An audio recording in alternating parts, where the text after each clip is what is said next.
It's one of my favorite Metallica songs, and it's also one of the songs I see most frequently butchered by online tabs and lessons. This week's episode is all about the thing that should not be.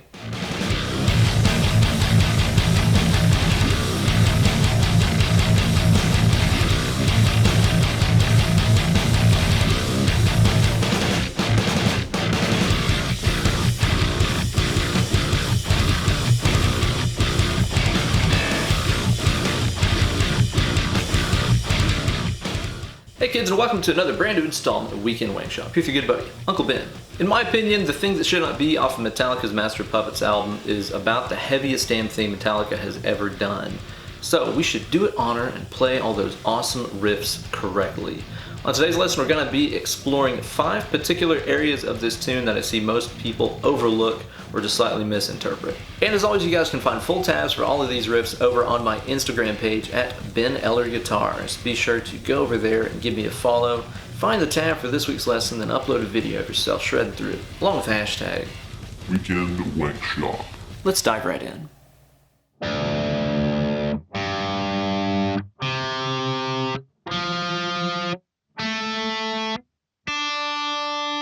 Okay, so the first thing that most people get wrong whenever they're playing this song is they're playing it in the wrong tuning. I see so many tabs and stuff for this that have it out in drop D tuning, and it is not. It's in D standard tuning. Everything is tuned down a whole step to D, G, C, F, A, D. Now this is one of those songs that you could kind of play in drop D tuning.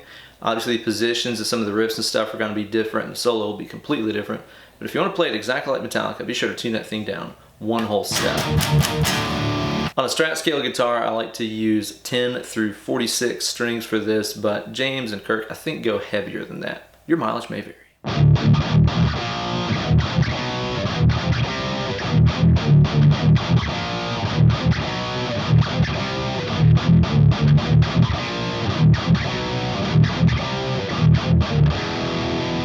The second thing that I see people do incorrectly in this song all the time are the turnarounds in the second version of the main riff. So the main riff of the song has its first version right here.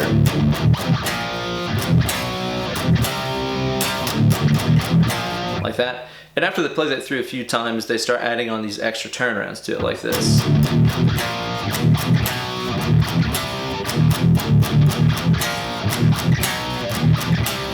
And those little resets, I see people play slightly off a lot of the times. A lot of people play it as E, F sharp. It's actually F, F sharp, a little chromatic thing like this. So if you're playing the main riff second variation correctly, you got to be starting off with a very heavily palm muted open E position. By the way, I'm using all these chord names relative to tuning. I know this is a D actually. You know damn well what I mean. Anyway, start off with your open and 2 on the bottom 2 strings. Then you got to come up to 1 and 3. Then to 2 and 4. Next you're going to change over to the 3 and 5 on A and D. Then you're going to do your 1 and 3 to 2 and 4 on the bottom 2 strings. Then move that power chord up a half step from where it was before to the 4 and 6 on the A and D strings.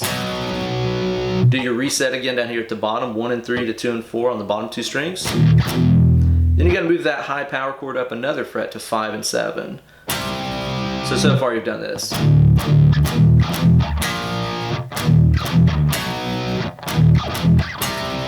And then when the riff resets, what you're going to do is you're going to play that 1st and 3rd to the 2 and 4 again before you just start over with that same kind of turnaround that we began with. So all together it should sound something like this.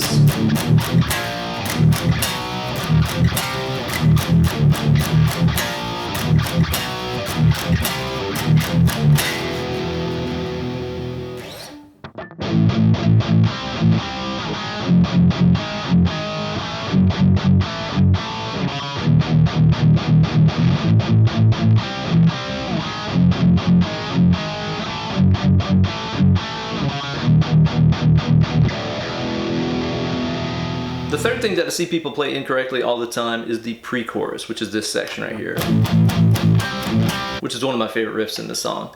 Now, a lot of people play like this, taking entire power chords up and down the neck, but if you watch James play this live, then you'll notice he's just kind of staying in one position.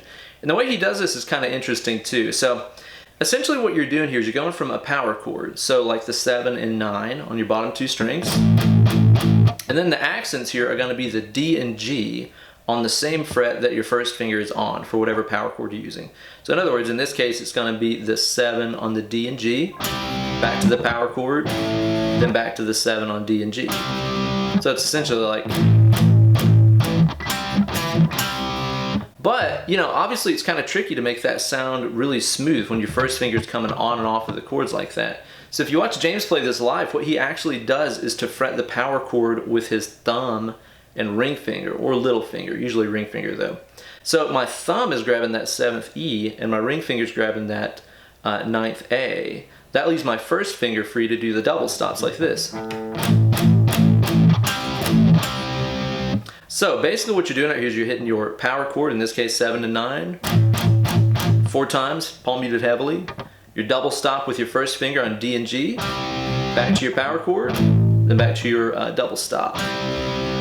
Next, what you're going to do is to move this idea down to the 3rd position for a G. Again, same grip. I'm using thumb and ring finger and my first finger for the double stops.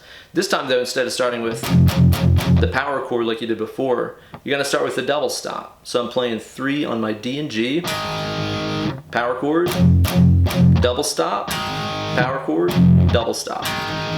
Play that same idea moved up 1 fret. So I'm on 4 and 6 for my power chord and 4 for my double stops. Same deal, start with the double stop.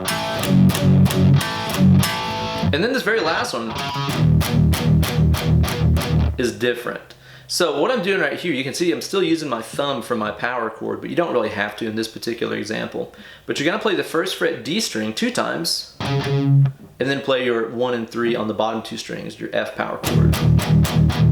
So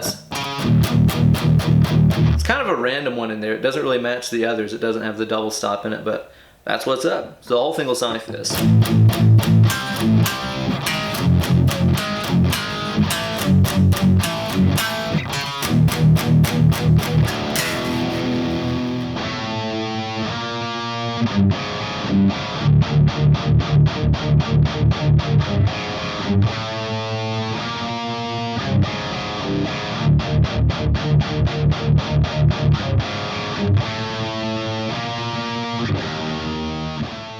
So the 4th part of this song that I see people play incorrectly all the time is in the chorus of the tune, the really dark, chuggy sounding part. They also use this as the outro of the song, and it's also pretty much what James plays behind the guitar solo. So this is used a bunch of times in here. Now, whenever you start the chorus off, you're going to be beginning with your 2nd fret A and 4th fret G, your little B octave right there.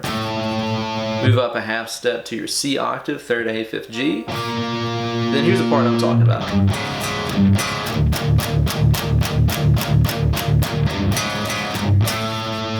That little chuggy section I see people play as like an inverted power chord or something all the time. It's actually way simple to do, especially if you're in that 2nd position like you were a second ago. All that you're doing is after you play those octaves, you're going to hit your palm muted open A, and then you're going to hit a double stop here on the 1st fret A and 1st fret D. Then you're going to hit that open A again, then go back to your double stop on 1. So it's just... After this, you're just going to chug on an open position E power chord.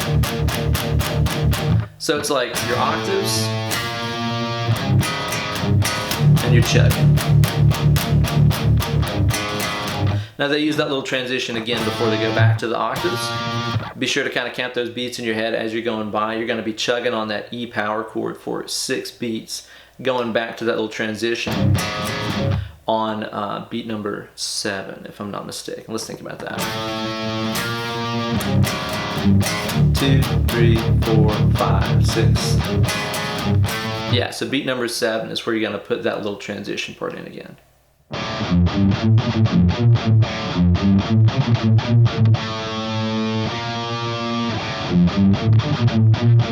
And the 5th thing that I see people play wrong all the time in this song is the little unison section that comes after the guitar solo. And then there's also a little fragment of this that gets played right before the outro of the song. So again, this is coming up right after the guitar solo.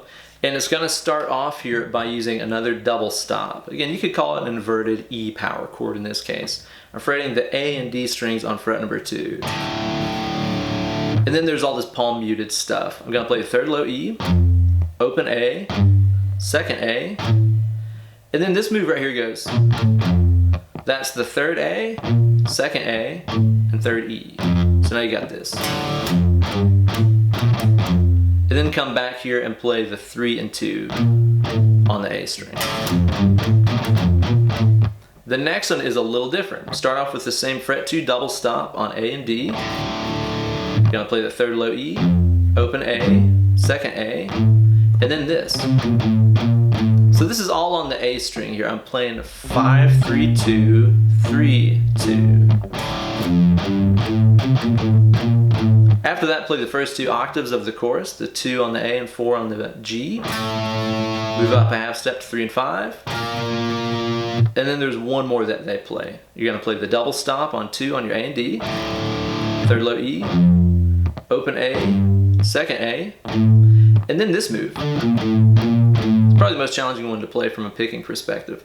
But I'm gonna play 2 on the D, 3A, 2A, then 3, 2 on the A.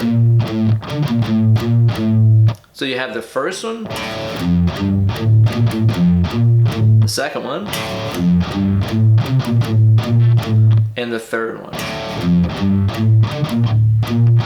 That third one is what they use before the outro of the song too. So coming out of the last chorus of the song, you're gonna play the third one, the one with the second fret D string in it. So keep that in mind. Thank you guys so much for watching this week's video. If you're new to my channel, there's a whole bunch of other Metallica riffs that are broken down and decoded over the years on a Weekend Wankshop, so be sure to scroll through my other videos to find those. Start learning this stuff the right doggone way.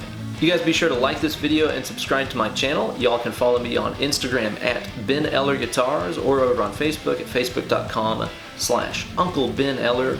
And if you're interested in booking some one-on-one Skype lessons with me, be sure to drop me an email, benellerguitars@gmail.com. And let me know in the comments below what other classic riffs or songs you guys would like to see broken down on future episodes of Weekend Wankshop. Now, this has been fun and all, but get away from this computer and go play some guitar.